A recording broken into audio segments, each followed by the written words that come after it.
Assalamualaikum warahmatullahi wabarakatuh. Selamat siang semuanya. Perkenalkan, kami dari kelompok 1 yang beranggotakan saya Unix Karera, Saya Muhammad Hafiz Nur Akmal. Saya Hairunisa. akan membahas mengenai bab 7 yang berjudul kas dan piutang.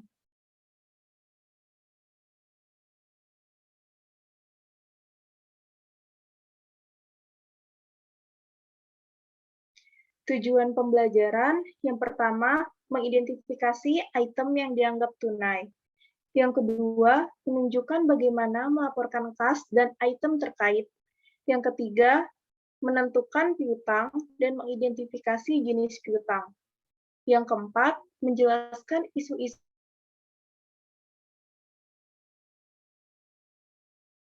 pengakal akuntansi yang berhubungan dengan penilaian piutang. Yang keenam, menjelaskan isu-isu akuntansi yang berkaitan dengan pengakuan wesel tagih. Yang ketujuh, menjelaskan isu-isu akuntansi yang berkaitan dengan penilaian wesel tagih. Yang kedelapan, memahami topik khusus yang berkaitan dengan piutang. Dan yang terakhir, menjelaskan bagaimana melaporkan dan menganalisa piutang.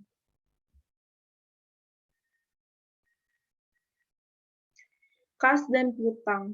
Ini terbagi menjadi 4, yaitu kas, piutang, wesel tagih, dan masalah khusus.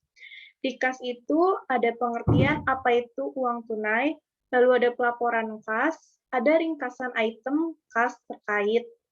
Lalu yang di piutang itu ada pengakuan, penilaian, proses evaluasi penurunan. Di wesel tagih itu ada pengakuan dan penilaian. Lalu di masalah khusus, itu ada opsi nilai wajar, penghentian pengakuan piutang, dan penyajian dan analisis.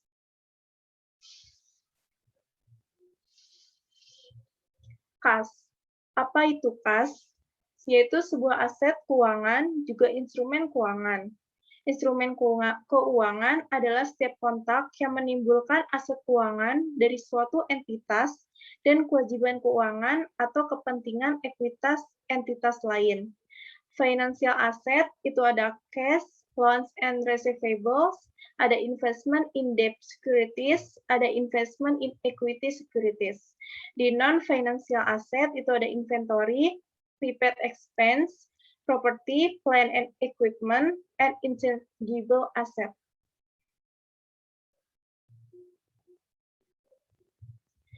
Lalu apa itu cash? Yaitu aset yang paling liquid, media standar pertukaran, dasar untuk mengukur dan akuntansi untuk semua barang-barang lainnya, dan aktiva lancar.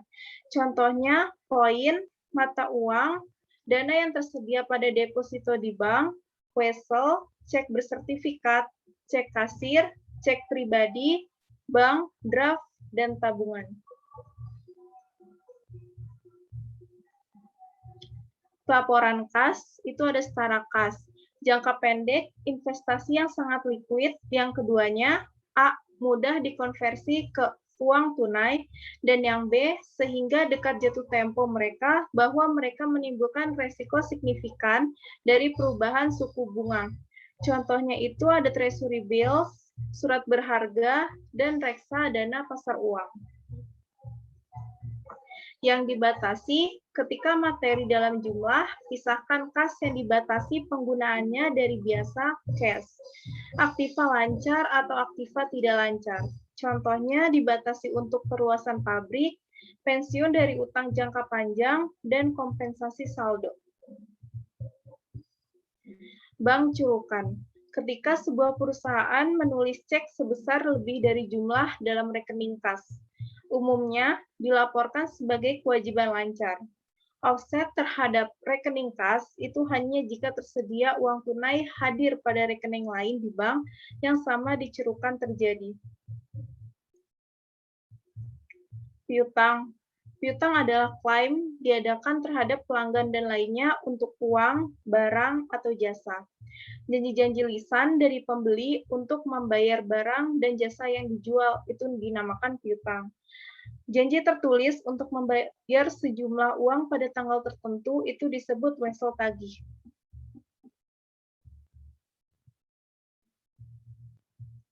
Piutang non-trade, yang pertama itu uang muka direksi dan karyawan. Yang kedua, uang muka kepada anak perusahaan. Yang ketiga, deposit untuk menutup kerusakan atau kerugian potensial. Yang keempat, deposito sebagai jaminan kinerja atau pembayaran. Yang kelima, dividen dan piutang bunga. Yang keenam, klaim terhadap A. Perusahaan asuransi untuk korban berkelanjutan. B. Tergugat di bawah jas. Yang C. Badan pemerintah untuk pengembalian pajak. Yang D. Angkutan umum untuk barang rusak atau hilang. Yang E. Kreditor untuk kembali, rusak, atau hilang barang. Yang F. Pelanggan untuk barang-barang yang dikembalikan seperti peti, wadah, dan lain-lain. Piutang. Pengakuan piutang itu diskon dagang, yaitu penurunan dari daftar harga, tidak diakui dalam catatan akuntansi, pelanggan ditagih setelah dikurangi diskon.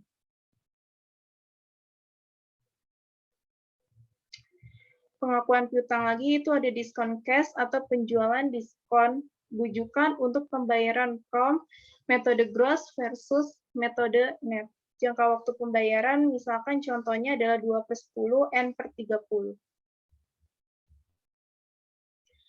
Contohnya pada tanggal 3 Juni, perusahaan Bolton menjual barang dagangan ke perusahaan Arkwright dengan harga jual 2.000 euro dengan jangka waktunya 2/10 N/60. VOB shipping point. Pada tanggal 12 Juni, perusahaan menerima cek saldo tagihan dari perusahaan Arkwright.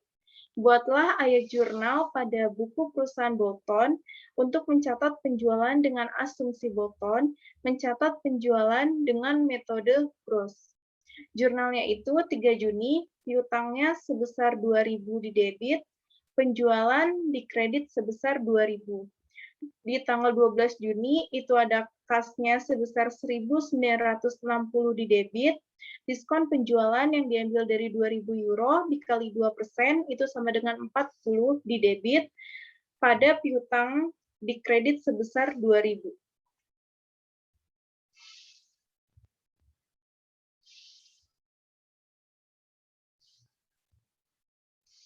Pada tanggal 3 Juni, perusahaan Bolton menjual barang dagangan ke perusahaan Arkwright dengan harga jual 2.000 euro dengan jangka waktu 2/10 N/60. VOB shipping point pada tanggal 12 Juni, perusahaan menerima cek saldo tagihan dari perusahaan Arkwright. Buatlah ayat jurnal pada buku perusahaan Bolton untuk mencatat penjualan dengan asumsi Bolton, mencatat penjualan dengan menggunakan metode net. Yaitu jurnalnya 3 Juni, piutang sebesar 1.960 di debit, pada penjualan di kredit sebesar 1.960. Di tanggal 12 Juninya, itu ada jurnalnya kas, diambil dari 2.000 euro, dikali 98%, itu hasilnya 1.960 di debit, pada piutang di kredit sebesar 1.960. Pada tanggal 3 Juni, Bolton perusahaan menjual barang dagangan ke perusahaan Arkwright dengan harga jual 2.000 euro dengan jangka waktunya 2/10 N/60 VOB shipping point. Buatlah ayat jurnal pada buku perusahaan Bolton untuk mencatat penjualan dengan asumsi Bolton, mencatat penjualan dengan menggunakan metode net. Dan Arkwright tidak melakukan pembayaran sampai 29 Juli. Jurnalnya itu 3 Juninya, piutang di debit sebesar 1.960, pada penjualan di kredit sebesar 1.960.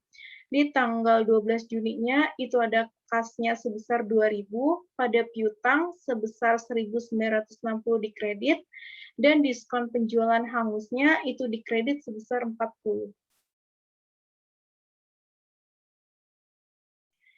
Elemen bunga yang tidak diakui. Sebuah perusahaan harus mengukur piutang dari segi nilai mereka saat ini. Dalam prakteknya, perusahaan mengabaikan pendapatan bunga yang terkait dengan piutang karena untuk aktiva lancar, jumlah diskon adalah biasanya material tidak ada kaitannya dengan laba bersih untuk periode tersebut. Penilaian piutang itu ada klasifikasi, ada valuasi atau nilai realisasi cash, piutang tak tertagih piutang, lalu ada penjualan pada rekening, meningkatkan kemungkinan rekening tidak sedang dikumpulkan.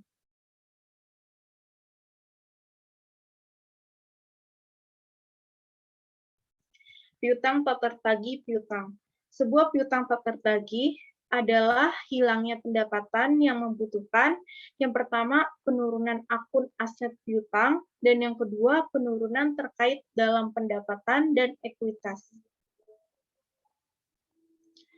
Penilaian piutang, metode akuntansi piutang tak tertagih itu ada direct write-off. Secara teoritis tidak diinginkan karena tidak ada yang cocok.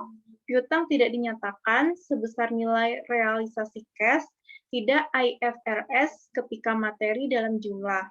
Lalu ada metode penyisihan, yaitu kerugian perkiraan. Yang pertama, itu ada persentase penjualan, yang kedua ada persentase piutang, dan yang ketiga ada IFRS membutuhkan ketika materi dalam jumlah. Piutang tertagih itu ada percentage of sales-nya itu ada sales sama bad debt expense, itu penekanan pada laporan laba rugi. Lalu percentage of receivables-nya itu ada account receivable sama allowance for doubtful account, itu artinya penekanan pada laporan posisi keuangan. Piutang tertagih, persentase pendekatan penjualan. Persentase didasarkan pada pengalaman masa lalu dan mengantisipasi kebijakan kredit. Mencapai pencocokan tepat biaya dengan pendapatan,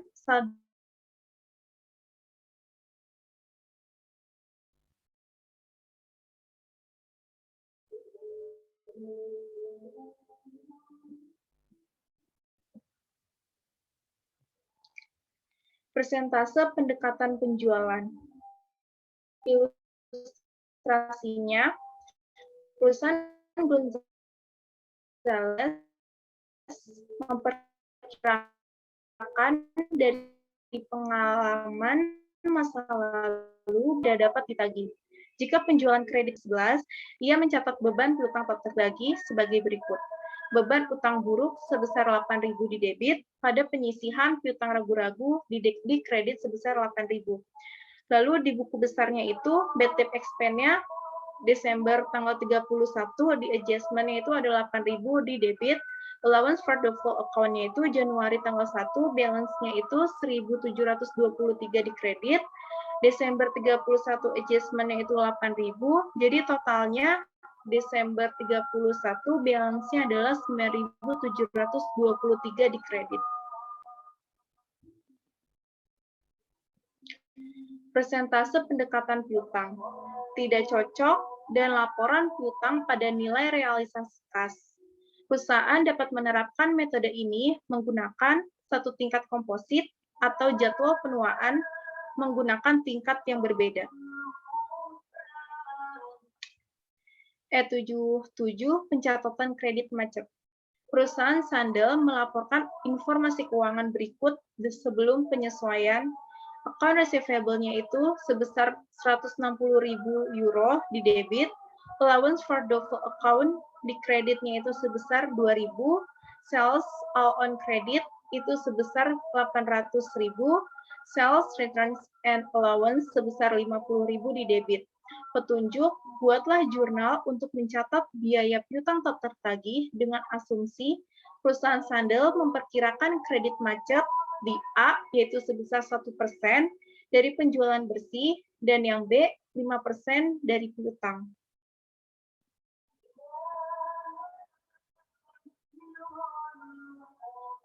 Pencatatan kredit macet. Perusahaan sandal melaporkan informasi keuangan berikut sebelum penyesuaian.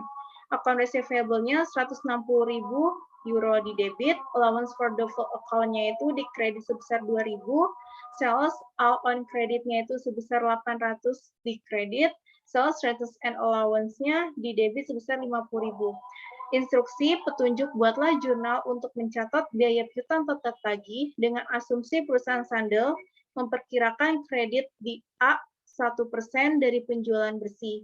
Itu diambil dari 800.000 dikurangi 50.000 dikali 1%, hasilnya 7.500 euro.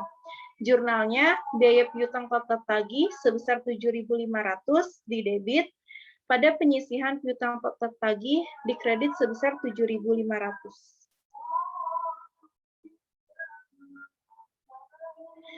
Pencatatan kredit macet, perusahaan sandal melaporkan informasi keuangan berikut sebelum penyesuaian yang tadi itu.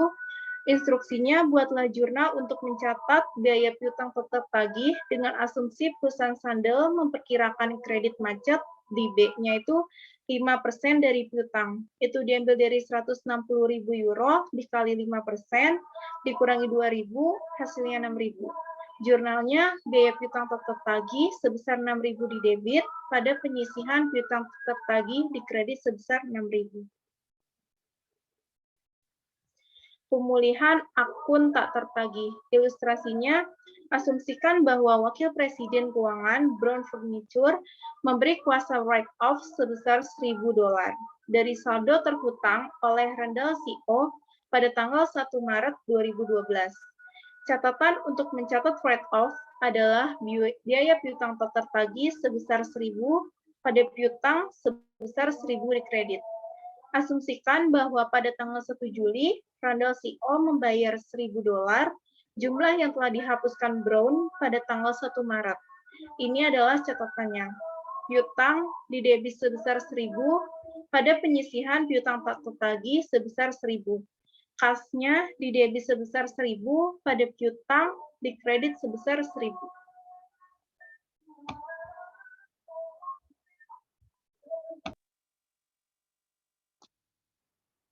Piutang, proses evaluasi penurunan. Perusahaan menilai piutang mereka untuk penurunan setiap periode laporan. Peristiwa kerugian yang mungkin adalah satu, masalah keuangan yang signifikan dari pelanggan. Kedua, kegagalan pembayaran.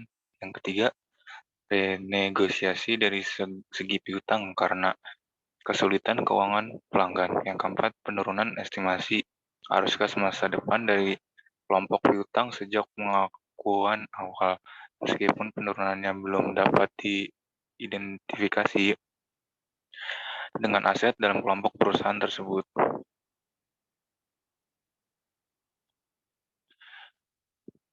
Piutang A dianggap lemah ketika peristiwa kerugian menunjukkan dampak negatif pada perkiraan arus kas masa depan yang akan diterima dari pelanggan.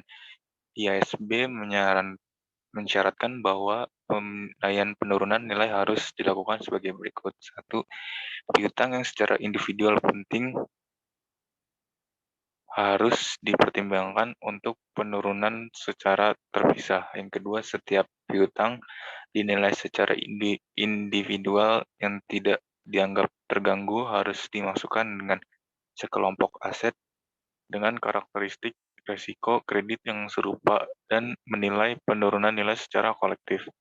Yang ketiga, setiap piutang tidak dinilai secara individual harus secara kolektif dinilai untuk penurunan nilai.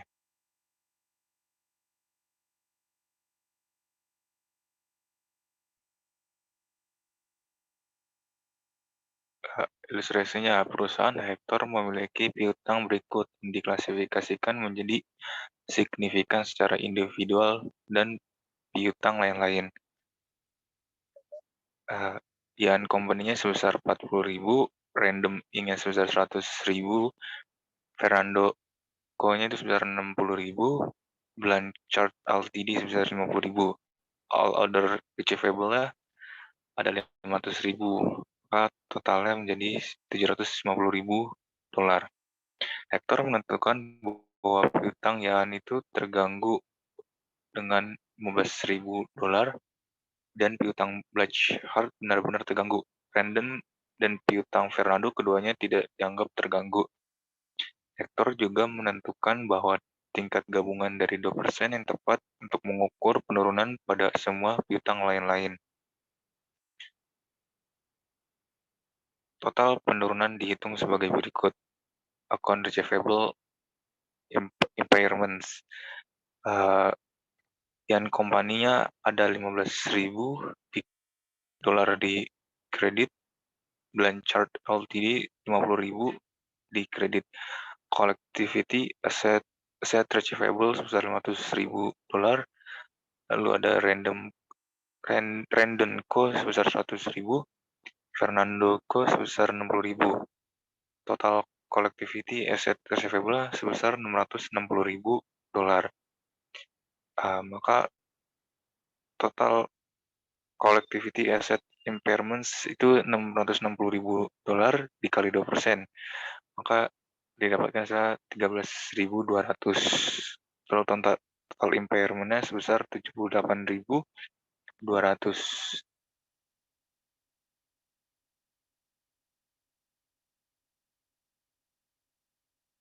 Wesel tagih didukung oleh surat pinjaman resmi. Yang pertama, sebuah instrumen yang dapat dicairkan. Yang kedua, tanda-tanda pembuat di surat penerima pembayaran. Yang ketiga, zero interest bearing. Bunga termasuk dalam face amount. Wesel tagih umumnya berasal dari utama pelanggan yang perlu untuk memperpanjang jangka waktu pembayaran atas piutang yang beredar. Risiko tinggi atau pelanggan baru. Yang ketiga, pinjaman karyawan dan anak perusahaan. Yang keempat, penjualan properti, pabrik, dan peralatan. Yang kelima, transaksi peminjaman. Sebagian besar catatan.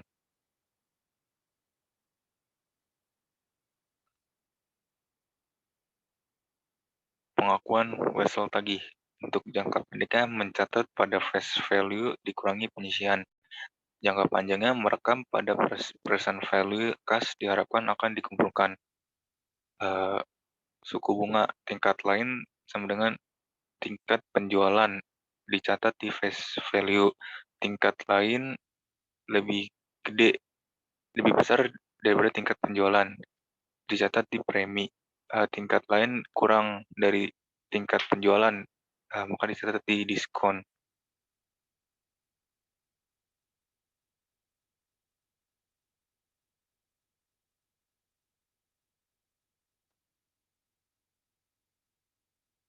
Lalu catatan tahun di face value.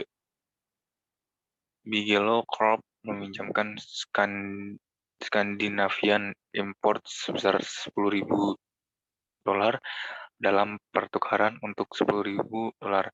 3 tahun catatan bunga sebesar 10% per tahun. Tingkat bunga untuk pencatatan risiko yang sama juga 10%. Bagaimana Bigelow mencatat penerimaan Wesel?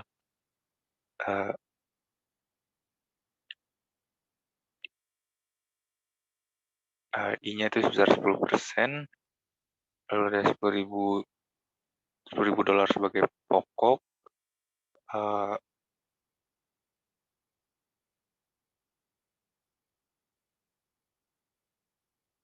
N-nya sebesar 3. Lalu di setiap itu ada 1.000 dolar, itu adalah bunga.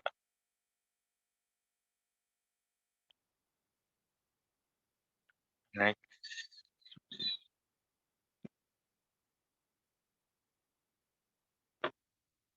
Catatan tahun di face of value itu rumusnya prinsipal dikali vektor. Maka 10.000 dolar dikali 75 132 maka didapat hasilnya 7.513 dolar. Itu merupakan nilai kini atau present value. Next, untuk PV of interest 1.000 dolar dikali 2,486 sama didapatkan hasilnya 2.487 dolar.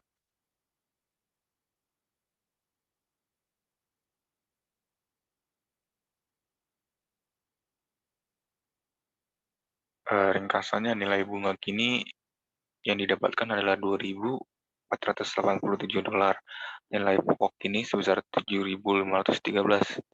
Maka catatan nilai pasar kini itu sebesar $10.000. Dalam jurnalnya itu Januari tahun 1, wesel tagihnya sebesar 10.000 di debit, kas sebesar 10.000 di kredit. Pada Desember tahun 1, kas sebesar 1.000 di debit, pendapatan bunga 1.000 di kredit.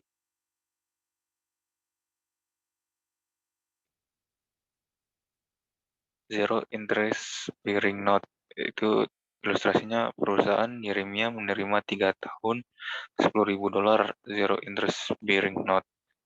Tingkat bunga pasar untuk catatan risiko yang sama adalah 9%. Bagaimana Yeremia mencatat penerimaan Wesel?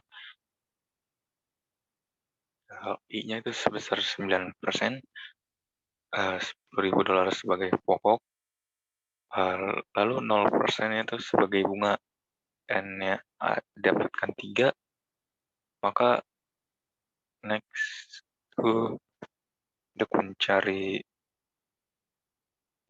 PV of principal, itu rumusnya $10.000 dikali 772,18, maka didapatkan $7.721.80. Itu untuk present value. Untuk next-nya itu ada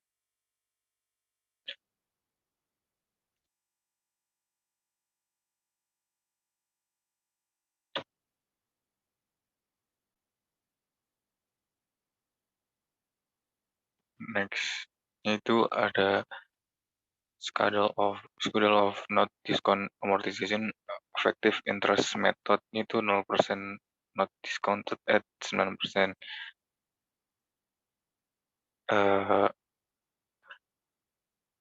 Bisa dilihat di gambar seperti ini angkanya. Next.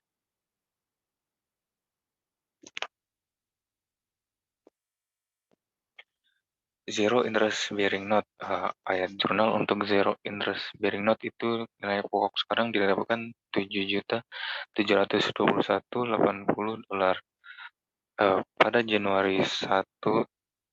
Pada bulan Januari tahun 1, itu ada account notice receivable di debit sebesar $7.721.80.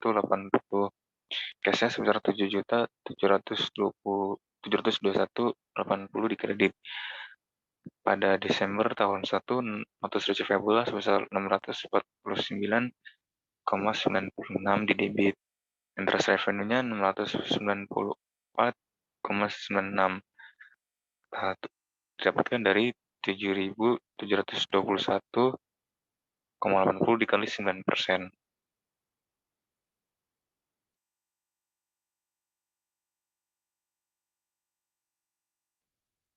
Lalu interest bearing note, ilustrasinya bagaimana Morgan mencatat penerimaan Wesel. Face value of the note itu sebesar 10.000.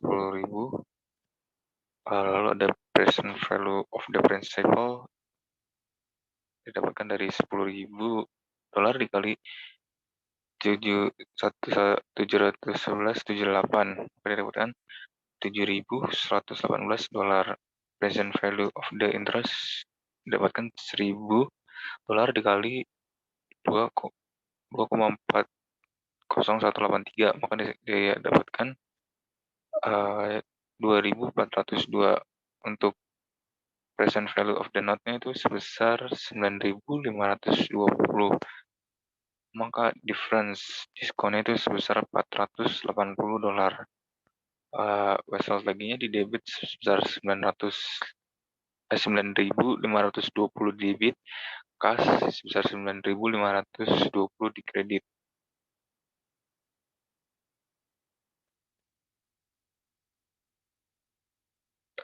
Next-nya bisa lihat di gambar next.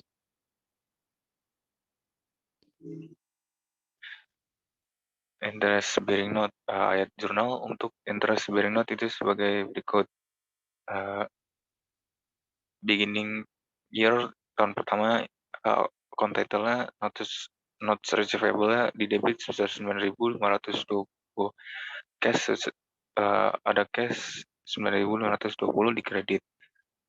Untuk ended year pertamanya itu ada cash sebesar 1.000 di debit, notes receivable 142 di debit, interest revenue yang didapatkan dari 9.520 dikali 12%, maka hasilnya 1.142 di kredit.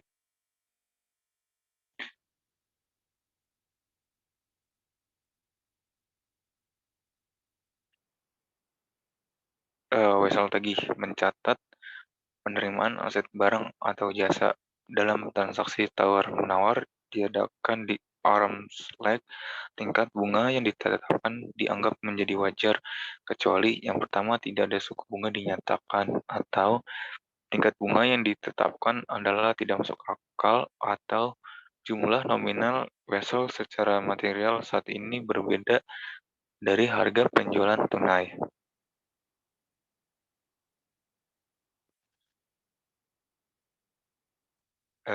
Ilustrasi wesel tagih itu Oasis Development kok menjual sebidang ruangan ke Rusty Pelican sebagai restoran. Oasis diterima dalam pertukaran catatan 5 tahun dengan nilai jatuh tempo sebesar 35.247 euro dan tidak ada suku bunga ditetapkan. Tanah Oasis awalnya berharga 14.000 euro. Pada tanggal penjualan, tanah memiliki nilai pasar wajar sebesar 20.000 euro. Oasis menggunakan nilai pasar wajar dari tanah 20.000 euro sebagai nilai sekarang dari catatan. Oleh karena itu, Oasis mencatat penjualan sebagai 35.247 euro dikurang 20.000 euro sebesar 15.247 euro. Untuk itu hasil tagih di debit 20.000, ada tanah sebesar 14.000 di kredit, dan laba penjualan tanah sebesar 6.000 di kredit. Lalu ada valuasi wesel tagih. Pelaporan jangka pendek melaporkan persamaan untuk piutang usaha. Untuk jangka panjangnya, tes penurunan sering dilakukan secara penilaian individu. Rugi penurunan nilai diukur sebagai selisih antara nilai piutang tercatat dan nilai sekarang dari perkiraan arus kas masa depan yang didiskontokan pada tingkat bunga efektif awal. Ilustrasi wesel tagih, Tesco Inc. memiliki wesel tagih dengan nilai tercatat sebesar 200.000 dolar. Debitur perusahaan Morganese telah mengindikasikan bahwa pihaknya mengalami kesulitan keuangan. Tesco memutuskan bahwa catatan piutang Morganese itu karena terganggu. Tesco menghitung nilai secara dari arus kas masa depan yang didiskontokan pada suku bunga efektif bunga aslinya untuk menjadi 175.000 dolar. Perhitungan kerugian atas penurunan adalah sebagai berikut. Carrying amount of not receivable sebesar 200.000 dolar, present value of not receivable sebesar 175.000, maka total impairment loss-nya itu sebesar 25.000 dolar.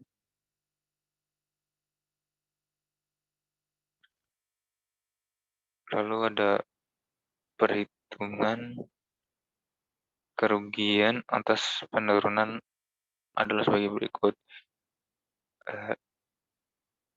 Carrying amount of not receivable sebesar 200.000 dolar, present value of not receivable sebesar 175.000, maka total impairment loss-nya sebesar 25.000 dolar.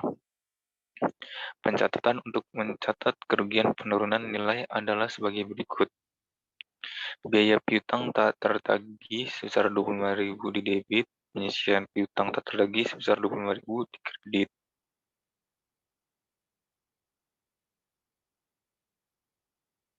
Lalu next-nya ada masalah khusus terkait untuk piutang nilai wajar. Perusahaan memiliki pilihan untuk mencatat nilai wajar dalam rekening mereka untuk sebagian besar aset keuangan dan kewajiban, termasuk piutang. IASB percaya bahwa pengukuran nilai wajar untuk instrumen keuangan memberikan informasi yang lebih relevan dan mudah dipahami daripada biaya historis karena mencerminkan arus nilai setara kas dari instrumen keuangan.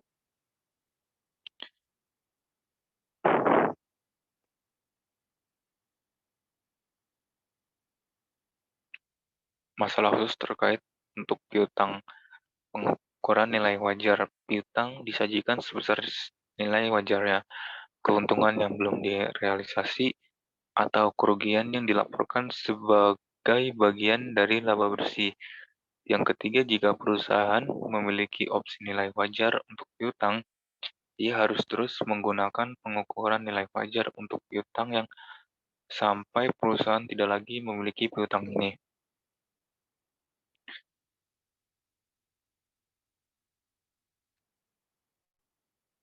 Lalu pengukuran nilai wajar. Yang pertama, piutang dicatat sebesar nilai wajar pada laporan posisi keuangan. Yang kedua, keuntungan yang belum direalisasi atau kerugian yang dilaporkan sebagai pendapatan lain dan beban pada laporan laba rugi. Yang ketiga, jika perusahaan memilih opsi nilai wajar, harus terus menggunakan pengukuran nilai wajar untuk piutang tersebut. Yang keempat, jika perusahaan tidak memiliki opsi nilai wajar pada tanggal pengakuan, mungkin tidak menggunakan opsi ini pada piutang tertentu dalam periode berikutnya. Ilustrasinya, recording fair value option asumsikan bahwa perusahaan Escobar memiliki vessel tagih yang memiliki nilai wajar sebesar $810.000 dan nilainya tercatat sebesar $620.000.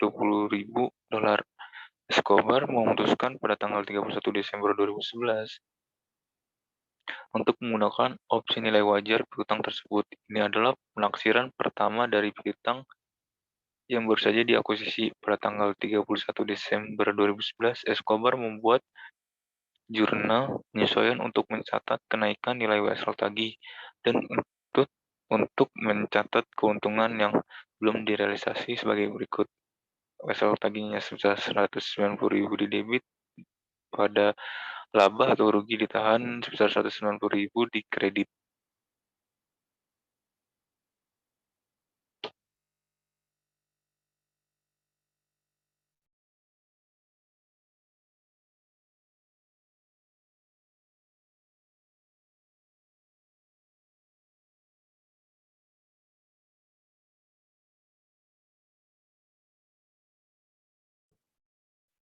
Selanjutnya, ada masalah khusus terkait untuk piutang, yaitu penghentian pengakuan piutang. Perusahaan dapat mengalihkan, misalnya menjual piutang kepada perusahaan lain untuk uang tunai. Alasannya adalah untuk kompetisi, yang kedua untuk menjual piutang karena kekurangan uang, yang ketiga penagihan atau pengumpulan yang memakan waktu dan mahal.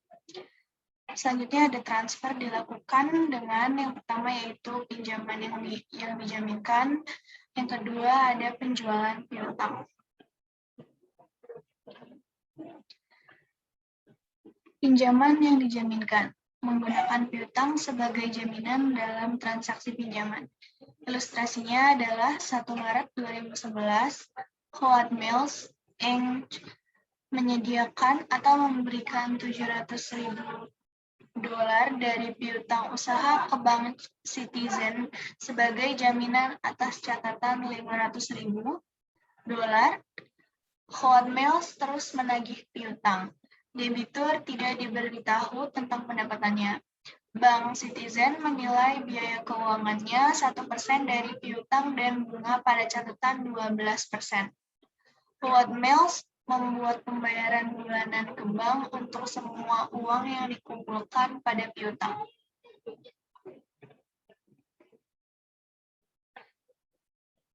Selanjutnya ada latihan pinjaman terjamin yaitu E714. Pada tanggal 1 April 2010, perusahaan French memberikan piutang sebesar $500.000 dari perusahaan kepada Bank Hibernia sebagai jaminan atas jaminan $300.000 yang jatuh tempo 1 Juli 2010. Perjanjian penugasan ke perusahaan Pangeran untuk terus menagih piutang. Bank Hibernia menilai biaya keuangannya 2% dari piutang, dan bunga pinjaman adalah 10%. Tingkat realistis bunga untuk catatan jenis ini, yaitu instruksi yang pertama, 1 April 2010, siapkan jurnal untuk perusahaan French. Yang kedua, buatlah jurnal untuk pengumpulan French sebesar $350.000 dari piutang selama periode 1 April 2010 sampai dengan 30 Juni 2010. Pada tanggal 1 Juli 2010, French dibayar Hibernia semua yang telah jatuh tempo dari pinjaman itu yang dijaminkan pada tanggal 1 April 2010. Siapkan pencatatan untuk mencatat pembayaran ini. Yang pertama, yaitu yang A, jurnalnya adalah cash sebesar $290.000, finance charge sebesar $10.000 di debit, pada notes payable sebesar $300.000 di kredit, yaitu sebesar $500.000 dikali 2% sama dengan $10.000 untuk finance charge-nya. Yang kedua ada cash pada account receivable. Cash sebesar $350.000 di debit, pada account receivable sebesar $350.000 di kredit. Yang ketiga atau yang C yaitu notes payable, interest expense pada cash. Notes payable sebesar $300.000, interest expense sebesar $7.500, dan cash sebesar $307.500 di kredit. Dari 10% dikali $300.000 dikali 3/12 sama dengan $7.500 untuk interest expense-nya.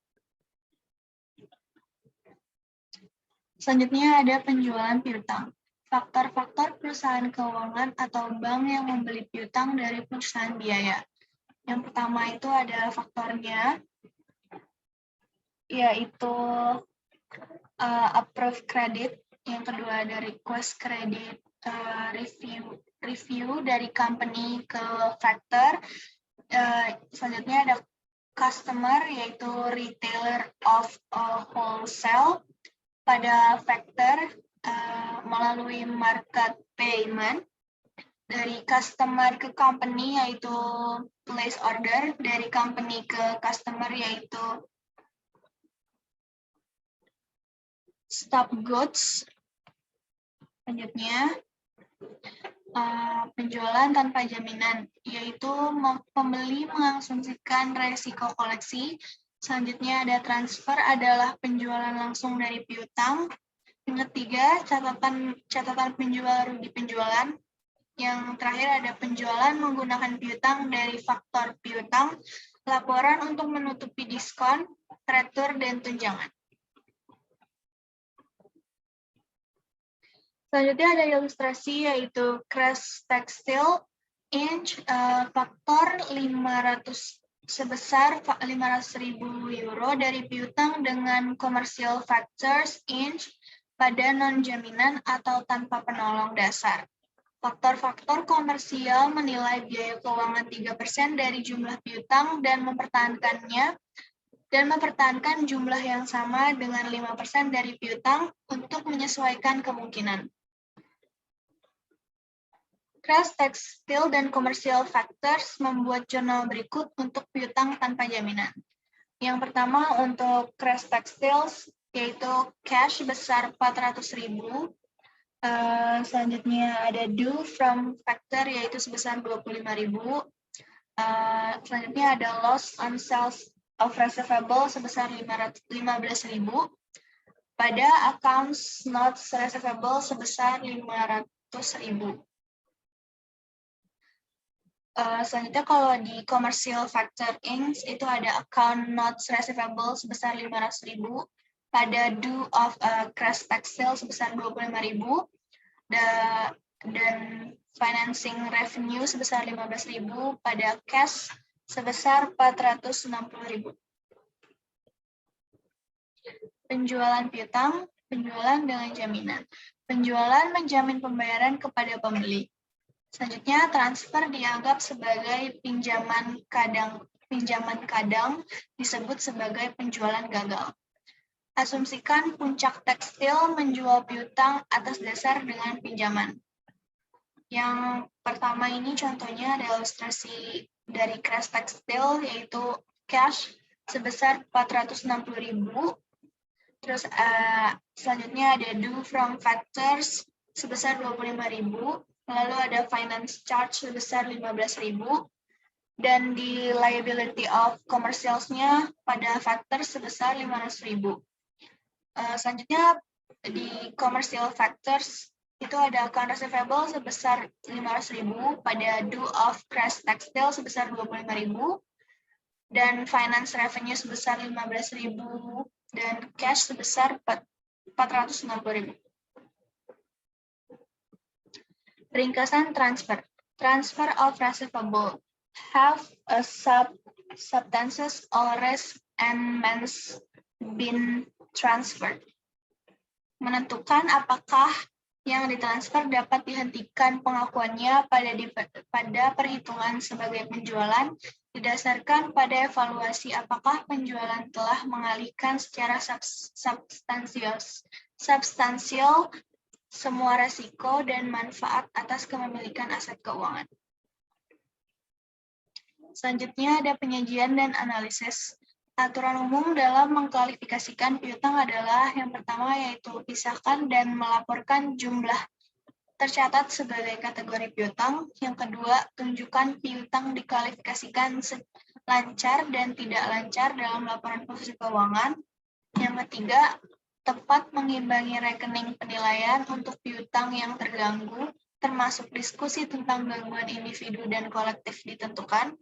Yang keempat ada mengungkapkan nilai wajar piutang sedemikian rupa yang memungkinkan kita untuk membandingkannya dengan nilai tercatatnya.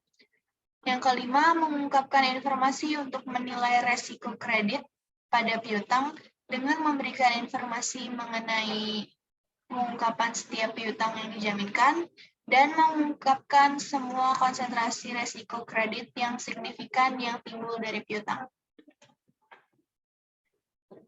Selanjutnya ada analisis piutang.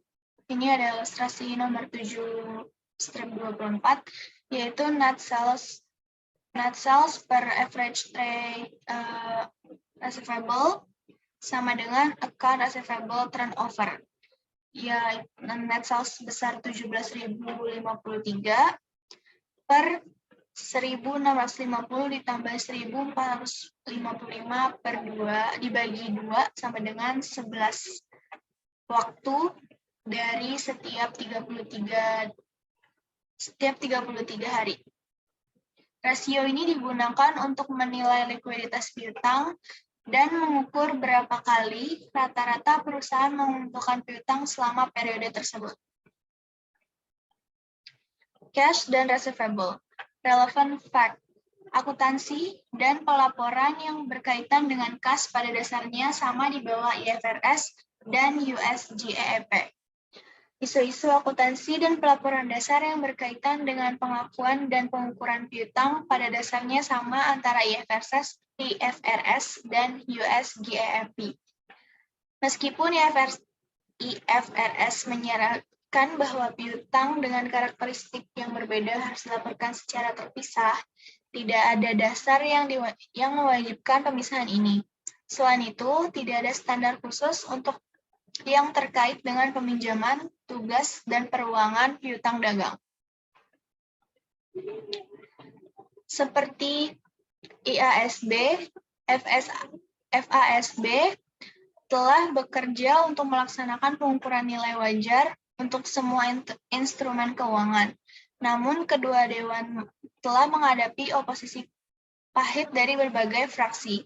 Akibatnya, Dewan telah mengadopsi pendekatan sepotong-sepotong di mana keterbukaan informasi nilai wajar dalam catatan adalah langkah pertama.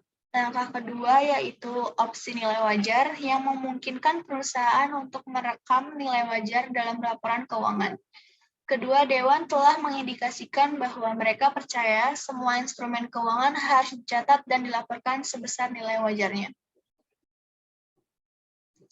Selanjutnya ada relevant facts dari cash and receivable itu IFRS dan US GAAP standar pada pilihan nilai wajar yang serupa tapi tidak sama. Standar internasional yang terkait dengan oposisi nilai wajar tanduk pada kriteria kualifikasi tertentu tidak dalam standar AS. Selain itu ada beberapa perbedaan dalam instrumen keuangan tertutup. IFRS dan US GAAP berbeda dalam kriteria yang digunakan untuk membatalkan pengakuan piutang. A. IFRS adalah kombinasi dari pendekatan yang berfokus pada risiko dan manfaat dan hilangnya kontrol. US GAAP menggunakan hilangnya kontrol sebagai kriteria utama. Manajemen menghadapi dua masalah dalam akuntansi untuk transaksi tunai. Yang pertama, menetapkan kontrol yang tepat untuk mencegah transaksi yang tidak sah oleh petugas atau karyawan.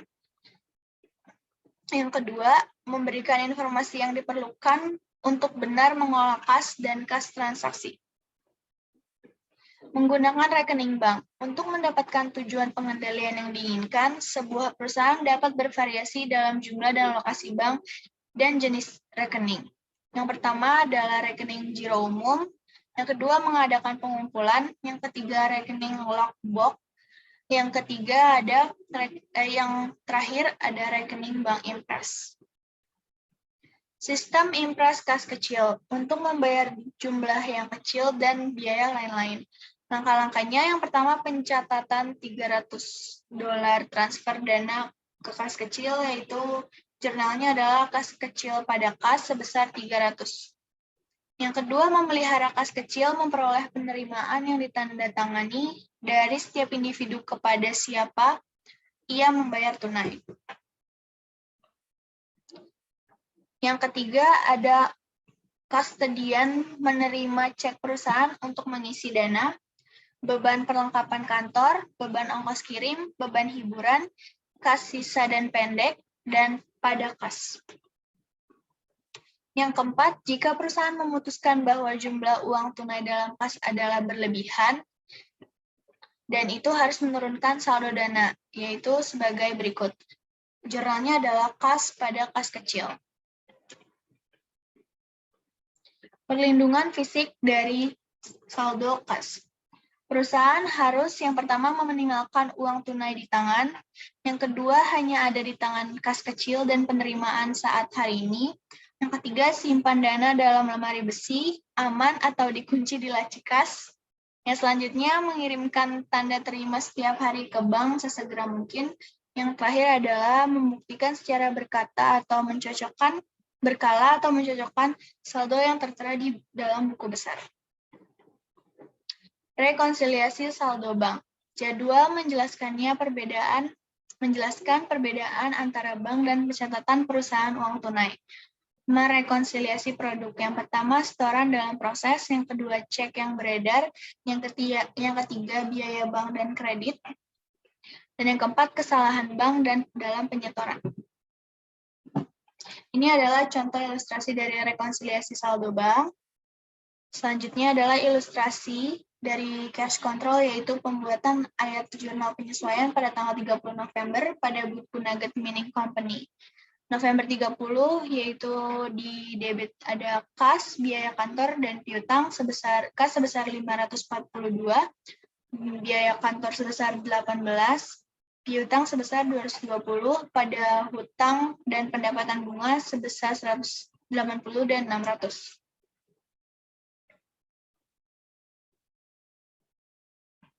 Ini ada impairments of receivable, ilustrasinya pada tanggal 31 Desember 2010, Ogden Bank mencatat investasi sebesar 100.000 dalam pinjaman pada Carl Raja. Pinjaman ini memiliki suku bunga efektif sejarah dari 10%. Kepala sekolah adalah karena secara penuh pada saat jatuh tempo dalam 3 tahun dan bunga jatuh tempo setiap tahunnya. Petugas kredit melakukan penilaian atas pinjaman yang diharapkan arus kas masa depan dan memanfaatkan metode present value untuk mengukur kerugian penurunan nilai yang diperlukan. Ini ada contractual cash flow, ada expect cash flow, dan loss of cash flow. Ada ilustrasi perhitungan rugi penurunan, yaitu merekam kerugian penurunan nilai. Jurnalnya adalah beban utang buruk pada penyisihan piutang tak tertagih. Selanjutnya ada ilustrasi, asumsikan bahwa pada tahun berikutnya kerugian direkam oleh Ogden Raja Carl telah bekerja jalan keluar dari kesulitan keuangan. Ogden sekarang mengharapkan untuk menerima semua pembayaran pinjaman sesuai dengan persyaratan pinjaman asli. Berdasarkan informasi baru ini, nilai sekarang dari pembayaran yang diharapkan adalah 100.000. Dengan demikian, Ogden membuat entry berikut untuk mengembalikannya penurunan sebelumnya yang dicatat. Jurnalnya adalah penyisihan piutang tak tertagih pada beban utang buruk. Penyisihan utang tak tertagih sebesar 12.434 pada utang buruk sebesar 243.4. Selanjutnya adalah pembahasan soal-soal dan jawaban. Yang pertama adalah unik sekat. L5.1 LO12 Laporan klasifikasi posisi keuangan. Laporan posisi keuangan akun Cunningham PLC. Yang A, investasi saham preferensi, yang B, saham treasury, yang C, bagi modal biasa, yang D, hutang dividen, yang E, akumulasi penyusutan peralatan, yang F, barang jadi, yang G, kas kecil, H, hutang bunga, I, defisit, J, perdagangan efek, K, hutang pajak penghasilan, L, pendapatan jasa yang diterima di muka, M, bekerja dalam proses, dan yang N, gaji dan hutang upah. Instruksinya, untuk setiap akun di atas, tunjukkan klasifikasi laporan posisi keuangan yang tepat. Dalam hal barang perbatasan, tunjukkan informasi tambahan yang diperlukan untuk menentukan klasifikasi yang tepat.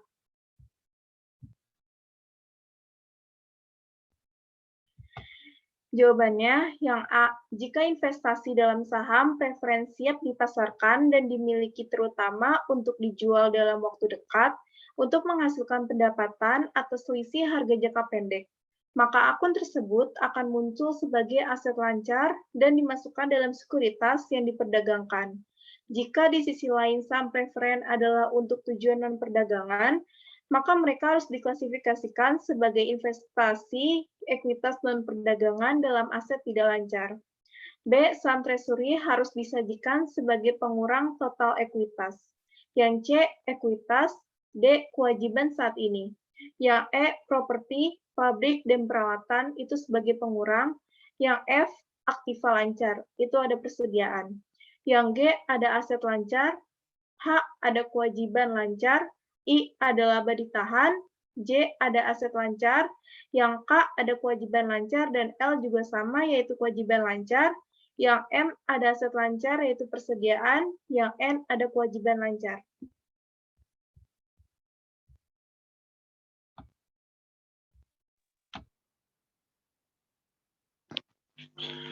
Lalu soal kedua, 5.9. Aset lancar dan uang lancar. Bagian aset lancar dan kewajiban lancar dari laporan posisi keuangan Jin Liu Ltd. muncul sebagai berikut dalam ribuan.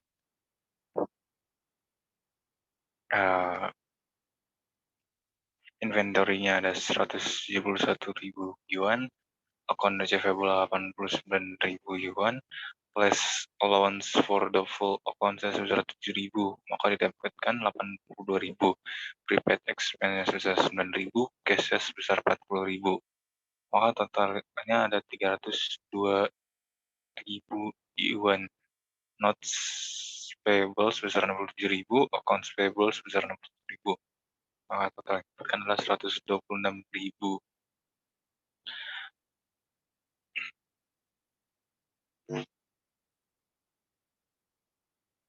Kesalahan berikut dalam akuntansi perusahaan telah ditemukan. Yang pertama, pengeluaran tunai Januari 2020 yang masuk pada Desember 2019, pembayaran utang usaha sejumlah 35.000 di mana diskon tunai 2% diambil.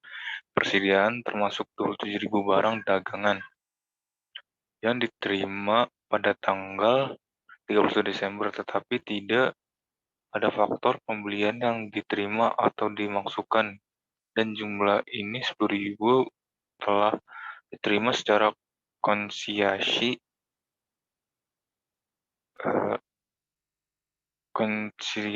sisanya dibeli FOB. Tujuan syarat 2/10 N/30 penjualan selama 4 hari pertama bulan Januari 2020 sebesar 30.000 dicatat dalam buku penjualan per 31 Desember 2019, dan dari jumlah tersebut 21.500 merupakan penjualan kredit dan sisanya merupakan penjualan tunai. Yang keempat, uang tunai tidak termasuk penjualan tunai dikumpulkan pada Januari 2020 dan masuk per 31 Desember 2019 berjumlah 35.324. Dari jumlah ini 23.374 diterima secara kredit setelah dikurangi diskon tunai sebesar 2%. Sisanya merupakan hasil dari pinjaman bank.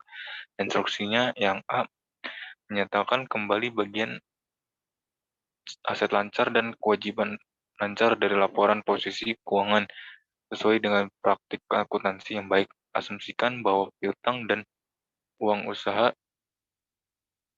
usaha dicatat bruto. Yang kedua, nyatakan efek bersih dari penyesuaian Anda pada saldo laba ditahan JIN di ULTD.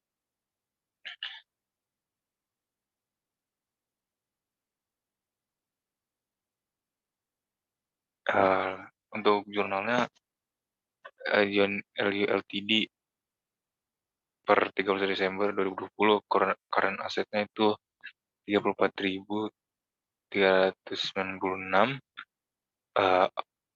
account receivable-nya sebesar 91.300, less allowance for the full account sebesar 7.000, maka dapatkan hasil 84.300, inventory-nya sebesar 195.000, prepaid expense-nya sebesar 9.000, maka total current asset sebesar 286.696 yuan. Cash balance at cash distribution after discount itu dapat dari 39.000 dikali 98, maka dapatkan 38.220. Untuk cash balance-nya ada $40.000, maka totalnya 78.220. Less-nya itu cash sales in Januari 30.000 dikurang 21.500, maka hasilnya 8.500. Cash collected on account-nya sebesar 23.324, bank loan proceed-nya sebesar 35.324 dikurang 23.324, maka didapatkan hasilnya 12.000. Maka totalnya ada 43.824. Lalu adjusted cash-nya sebesar 34.396. Account receivable balance sebesar 89.000. Lalu ada accounts reduced from January collection itu 23.324 dibagi 98, maka didapatkan 23.800. Maka totalnya 112.800. Lalu ada di deduknya itu account receivable in January sebesar 21.500. Lalu maka total adjusted account receivable sebesar 91.300.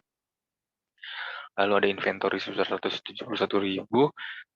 Lalu ada inventory received on consignment sebesar 12.000. Maka total adjusted inventory-nya sebesar 159.000. Lalu ada next-nya itu ada current liabilities sebesar notes payable ada 55.000. Lalu ada accounts payable sebesar 115.000. Maka total current asetnya sebesar 170.000. Accounts payable balance sebesar 61.000. Ada cash di disbursement sebesar 30. Cash disbursement process invoice omitted didapatkan dari 27.000 dikurang 12.000 itu 15.000. Maka totalnya didapatkan 54.000. Lalu total adjusted account payable didapatkan 115.000. Lalu ada notice payable balance sebesar 67.000. Less process of bank loan sebesar 12.000.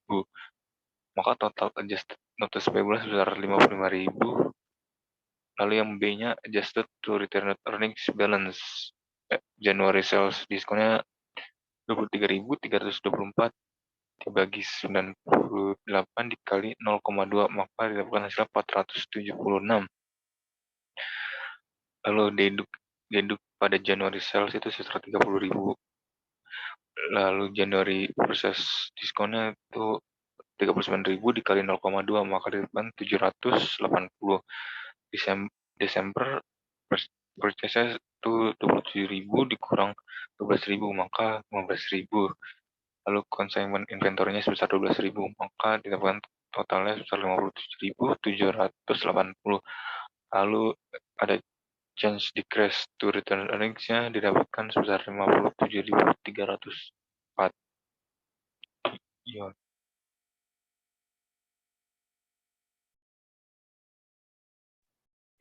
Selanjutnya soal P5.1 LO2 penyusunan laporan posisi keuangan baris. Persediaan berkala. Berikut adalah daftar akun-akun yang disusun menjadi abjad. Akun-akun ini akan disusun menjadi laporan posisi keuangan, yaitu menjadi equity dan liabilities. Isinya adalah equity, yaitu ada share capital. Di share capital ada preference share dan ordinary shares. Selanjutnya ada share premium ordinary, retained earnings, dan less atau treasury shares. Selanjutnya ada equity attributable to controlling shareholders. Selanjutnya ada non-controlling interest dan menjadi total equity. Lalu ada non-current liabilities, isinya ada bonds payable, pension liability, dan total non-current liabilities. Selanjutnya ada current liabilities, yaitu ada not payable, ada payroll tax payable, salaries and wages payable, dividends payable, unearned service revenue, dan total current liability. Total current liability ditambah sama liabilities menjadi total equity dan liabilities. Sekian presentasi dari kelompok kami, kurang lebihnya mohon maaf. Wassalamualaikum warahmatullahi wabarakatuh.